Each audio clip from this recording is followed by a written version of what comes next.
Student के academy में खुश आमदीद। आज का जो हमारा सेशन है वो मैक्रो इकोनॉमिक्स को लेकर है। मैक्रो इकोनॉमिक्स में आज हम बात करने जा रहे हैं classical theory of income and employment, यानी एक फंडामेंटल कंसेप्ट है मैक्रो इकोनॉमिक्स का, जिसके अंदर हम बात करते हैं कि जो क्लासिकल साइंटिस्ट थे या जिन्होंने अर्ली एरा के अंदर इकोनॉमिक्स के अंदर डिस्कवरीज की, इकोनॉमिस्ट जो थे उनकी क्या अजम्पशंस थी या उनके क्या फीडबैक थे जब वो किसी इनकम के बारे में या एम्प्लॉयमेंट के बारे में बात करते थे, या उनका तजज़िया क्या था या उनका नज़रिया क्या था, ये डिस्कस करते हैं। बेसिकली हमारा नेक्स्ट चैप्टर स्टार्ट हुआ है, उस चैप्टर के अंदर हम इसको डिस्कस करते हुए जा रहे हैं। अगर हम बात यहाँ करते हैं मज़ीद, तो ये समझना बहुत ज़रूरी है कि कुछ ऐसे अजम्पशन हैं जो इनके अप्लाई होते हैं फ्री मार्केट के अंदर, मगर वो अब 1930 तक मौजूद थे। 1930 के बाद इनके कुछ जो अजम्पशन थे उनके ऊपर आर्ग्यूमेंट आया और क्रिटिसाइज हुआ, और जिसके बाद जो है वो उनको अभी भी पढ़ा जाता है, क्योंकि बेसिक फाउंडेशन इकनॉमी की इन्हीं के ऊपर थी,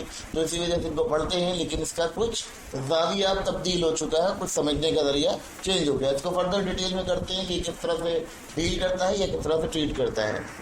अब इनके जो मेन अजम्पशंस थे उस पर बात कर लेते हैं। सबसे पहले ये कहते हैं कि फुल एम्प्लॉयमेंट का अजम्पशन था कि अगर कोई एम्प्लॉयमेंट आपकी मार्केट में होती है, अनएम्प्लॉयमेंट होती है, तो वो ऑटोमेटिकली खुद ब खुद अपने आप को बैलेंस कर लेती है और इक्विलिब्रियम पोजीशन पे आ जाती है। ठीक है। फिर वो कहते हैं कि अगर कोई अनएम्प्लॉयमेंट अगर आपकी इकोनॉमी में रहती भी है तो वो टेम्परेरी होती है, कुछ अर्से बाद वो ऑटोमेटिक एडजस्ट हो जाती है।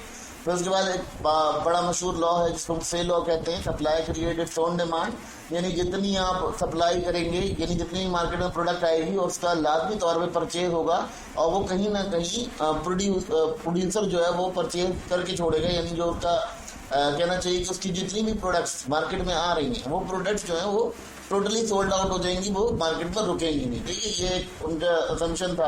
फिर उसके बाद उन्होंने कहा प्राइसिंग एंड वेजेस फ्लेक्सिबिलिटी। यहाँ क्या होता है कि प्राइस एंड वेजेस जो हैं वो बिल्कुल फ्लेक्सिबल रहेंगे, क्योंकि वो कहते हैं कि गवर्नमेंट की जब आप देखते हैं कि प्राइस और वेजेस जो हैं वो किसी जगह मार्केट को करेक्ट कर रहे होते हैं, ऑटोमेटिकली जो उसके अंदर खामियां पैदा हो रही होती हैं या जो झोल झाल पैदा हो रहे होते हैं मार्केट के अंदर, वो ऑटोमेटिकली रिमूव हो जाते हैं। फिर उसके बाद अगर बात करते हैं तो लेजर फेयर पॉलिसी, यानी गवर्नमेंट की जो इंटरवेंशन है मार्केट के अंदर वो नहीं होनी चाहिए, और गवर्नमेंट को इसमें कोई इंटरवेन नहीं करना चाहिए। हाँ, बेसिक लॉ वगैरह वो बना दे और इकोनॉमी ऑटोमेटिक रन करती है। फिर उसके बाद अगर बात करते हैं, वो कहते हैं जी मार्केट जो है खुद ब खुद एक रेगुलेटरी प्रोसेस के थ्रू चल रही होती है, ऑटोमेटिकली वो अपने आप को एडजस्ट कर लेती है, और जितना भी उसके अंदर जितना भी मार्केट फोर्सेस होती हैं, चाहे और डिमांड और सप्लाई की पोजीशंस होती है मार्केट के अंदर, वो ऑटोमेटिकली एडजस्ट हो जाती हैं। लेकिन ऐसे इंटरप्शन पहले सुने जाते थे, 1930 के बाद इनको नहीं समझा जाता है।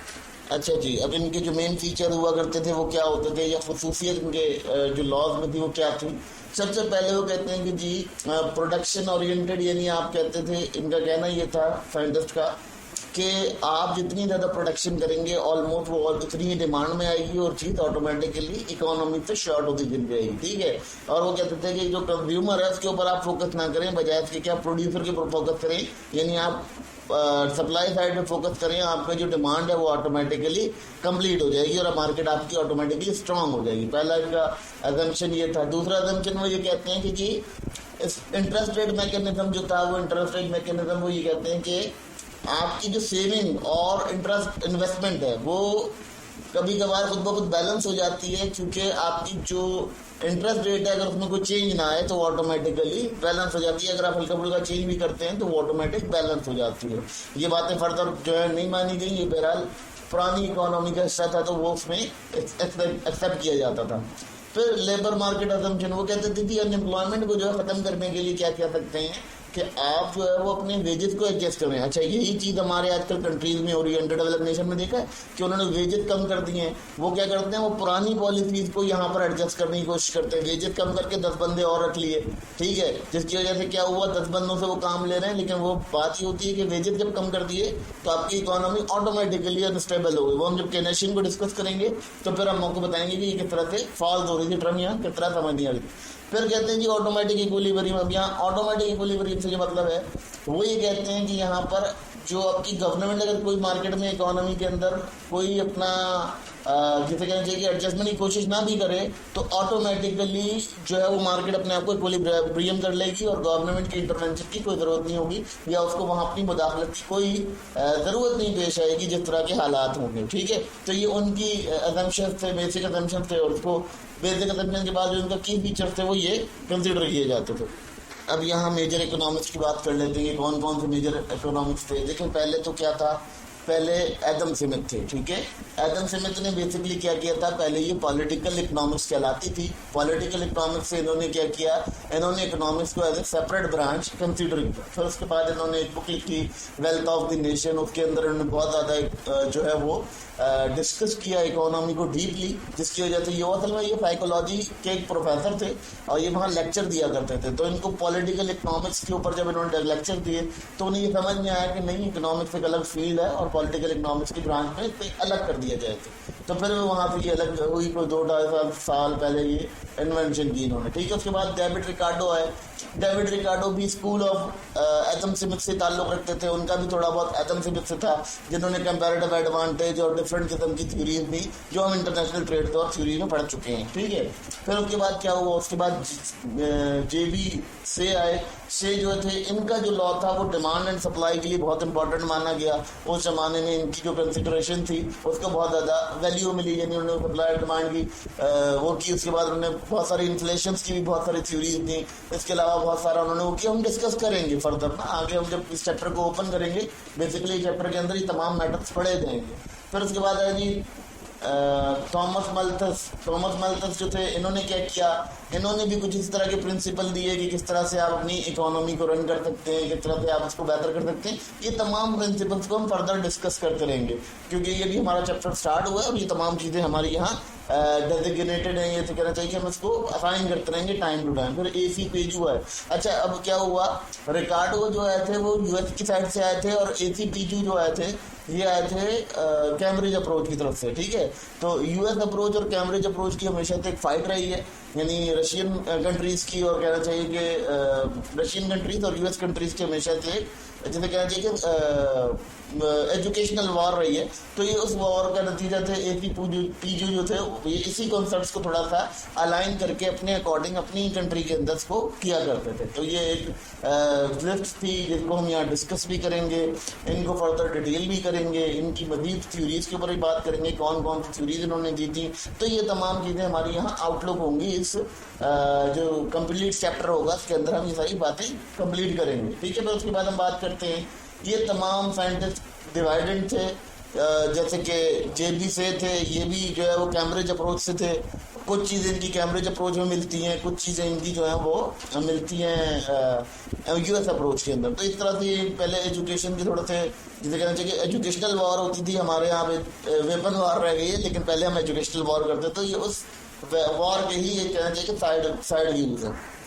अब यहाँ एक और बात इनकी समझ में आती है, जो इनको जो तनाज़ा बना, जिस बात पे इनका तनाज़ा बना, सबसे पहली बात तो इनकी ये थी कि ये फेल हो गई बात एक्सप्लेन करने के लिए कि जब बहुत लंबे अरसे तक अनएम्प्लॉयमेंट रहेगी तब इकोनॉमी की क्या हालत होगी। जैसे कि ग्रेट डिप्रेशन आया था 1930 के अंदर, वहाँ पर ये बात उनकी फेलियर की तरफ चली गई, क्योंकि उन्होंने तो ये कहा था ना कि ऑटोमेटिकली अनएम्प्लॉयमेंट जो है वो एडजस्ट हो जाती है, जितनी भी अनएम्प्लॉयमेंट मौजूद है अपनी कंट्री में वो एडजस्ट हो जाती है। तो यहाँ ये बात इनकी फ्लॉप हो गई, इसकी वजह से भी इनका जो कंसेप्ट था उसे नहीं माना गया। फिर उसके बाद इन्होंने क्या किया, इन्होंने कहा कि हम इग्नोर करते हैं एग्रीगेट। इन्होंने एक और काम किया कि इन्होंने एग्रीगेट डिमांड के ऊपर बात नहीं की, एग्रीगेट डिमांड और एग्रीगेट सप्लाई के ऊपर बात नहीं की। ये एक नया हमारी प्रॉब्लम क्रिएट हो गया, जिसकी वजह से हम देखते हैं कि हमारी ये तमाम चीज़ें जो है वो मज़ीद नुकसान की तरफ पड़ गई। फिर अब अगर यहाँ बात करते हैं तो इन्होंने एक और क्रिटिसिज्म क्या क्रिएट किया कि यहाँ पर इन्होंने एक और ज़बरदस्त करके क्रिटिसिज्म किया, और वो क्रिटिसिज्म ये था कि ये कहते थे कि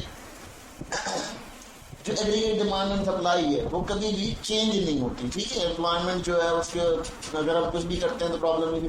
फिर वो कहते हैं कि एग्रीगेट डिमांड एंड सप्लाई यानी अगर हम आउटपुट निकालने के लिए एग्रीगेट डिमांड को देख रहे हैं और अपना एम्प्लॉयमेंट को देख रहे हैं तो हमें आउटपुट एक्यूरेट निकलता है। तो ये कंसेप्ट भी इन्होंने पेश नहीं किया। इन्होंने कहा जी आपका ऑटोमेटिकली मार्केट एडजस्ट हो जाएगी, तो ये भी इनका कंसेप्ट यहाँ वैल्यूएबल नहीं समझेगा। फिर अगर बात करते हैं assumption of ways price flexibility, वही वाला काम अनरियलिस्टिक हो गया ये, क्योंकि जब आप किसी का वेज को एडजस्ट करने के बाद आप क्या करते हो कि आप लोगों को मजीद हायर कर लेते हो, मजीद भर्ती कर लेते हो, तो वो प्रोडक्टिविटी नहीं रहती जो चंद लोग प्रोडक्टिविटी दे रहे थे। उसके बाद जो है वो अनस्किल्ड लेबर भी इसके बीच में आ जाता है और वो बहुत सारा प्रॉब्लम क्रिएट होता है, जो कि रियल वर्ल्ड में देखा जाता है कि बहुत ज़्यादा नुकसान का बायस बनता है।